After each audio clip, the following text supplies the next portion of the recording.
Gosh, I just made this video, and they done gone made this obsolete. If you don't know what I'm talking about, the IWF and IOC announced that there's going to be an additional 2 Olympic weight categories for a total of 12 categories competing at the Olympics, up from the previous 10, 6 male, 6 female in total. This was done in an effort to reduce the amount of cutting and bulking athletes will need to do in order to make an Olympic category.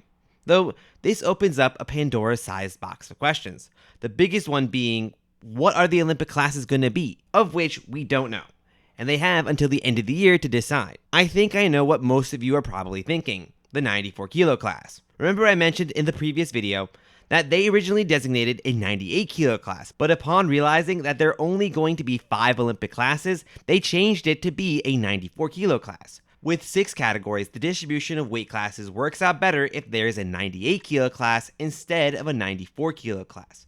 The 94 kilo class is too close to the 88s for both of them to be Olympic categories. So this poses the question, will they change it? It's hard to say. They've already debuted the 94 kilo class, and having to immediately change it back to 98 would create a lot of confusion. Though despite this, I would say it's better off if they went ahead and changed it anyway. While it ruins a possible rematch of Akbar Drive and Giga Chad, outside of the Olympics, there's a lot of 102 kilo lifters who are now stranded, not knowing whether to bulk up or cut down. Having a smaller gap would make things a lot easier for a lot of lifters who aren't going to the Olympics. Having 6 categories and still having a 16 kilo jump between 2 consecutive weight classes is, in my personal opinion, pretty pointless, and is just as bad as having 5 classes. As for the women's side, it's not a crazy story. If I had to make an educated guess what the Olympic categories are going to be, it's going to be these categories. The women's 48, 58, 69, 77, 86, and 86 kilo plus classes. I am a little sad though, as this reduces the possibility of a Liao Guifeng, Sung Kuk Yang, and Olivia Reeves battle. But time will tell if this still happens. Another question I have is the amount of athletes.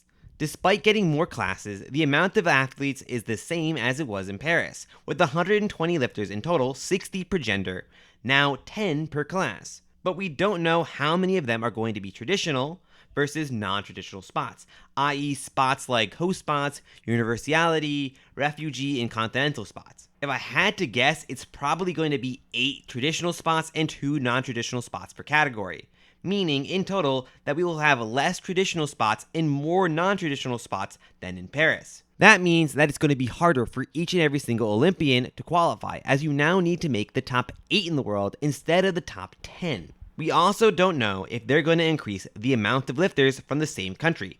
Right now, it's 3 per gender, but they could increase it to 4 per gender. They can also increase the amount of host spots, which is currently set at 2 per gender.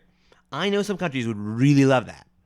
To be honest though, I doubt that they'll increase it, but we will see. This is a welcome change for weightlifting. More Olympic categories means more talented athletes fill all of the classes.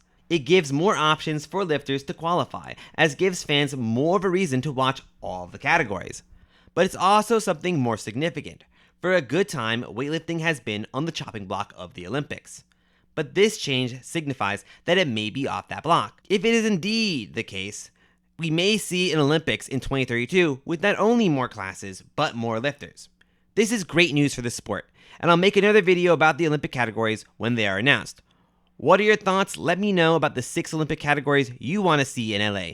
Thank you, and have a great day.